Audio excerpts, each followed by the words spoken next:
Muling sinalakay ng Israel ang puwersa ng gobyerno ng Syria. Nangako rito ito na pananatiling demilitarized ang Syria at poprotektahan ang Druze minority. אנחנו פועלים גם בסוריה היום, מהבוקר. יש לנו מחויבות לשמור על אזור דרום מערב סוריה כשטח מפורז בגבול ישראל. אנחנו לא נרשה לחזור למצב שמקיימים לנו שם לבנון שנייה. ואנחנו גם מחויבים לשמור על התושבים הדרוזים. אנחנו עושים זאת באמצעות פעולות עצימות. אני מקווה שלא נצטרך לפעול יותר. זה תלוי מאוד במה שמבינים וגם עושים וגם לא עושים בדמשק.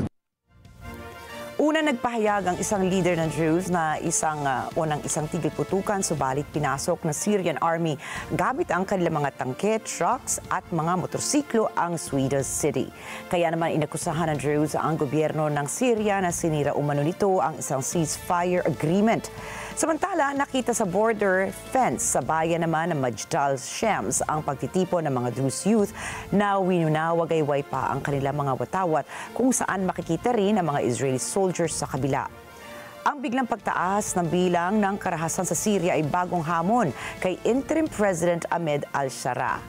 Sa oras na ito ay nagsagawa ng pag-atake ang Israel gamit ang kanilang drone sa Syrian military headquarters sa Damascus, Druze City.